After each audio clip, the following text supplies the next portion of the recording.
Buongiorno e ben ritrovati con l'informazione flash di New Sicilia, i principali titoli della mattina. Al culmine dell'ennesimo litigio ha coltellato mortalmente la madre per poi costituirsi.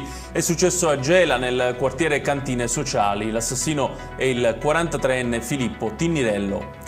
Avviso di conclusione delle indagini preliminari per l'ingegnere Orazio Condorelli, responsabile per le norme antincendio dell'aeroporto di Catania, e per l'amministratore unico della Italy Rent Car, Federica Caravello. Entrambi sono accusati di rogo colposo in merito all'incendio che la sera del 16 luglio dello scorso anno divampò nello scalo Etneo.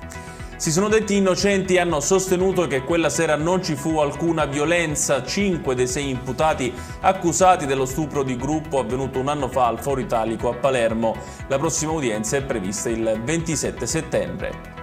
Al porto di Palermo un 84enne è finito in mare con l'auto ed è morto annegato. Sul posto sono intervenuti i vigili del fuoco per un vano tentativo di salvataggio. Estratto il corpo, si è proceduto poi al recupero della vettura caduta in prossimità del molo 420. Infine l'agenzia di rating Fitch ha confermato la BBB con outlook stabile per quanto riguarda la Sicilia, livello che equivale ad avere la capacità adeguata per rispettare gli obblighi finanziari.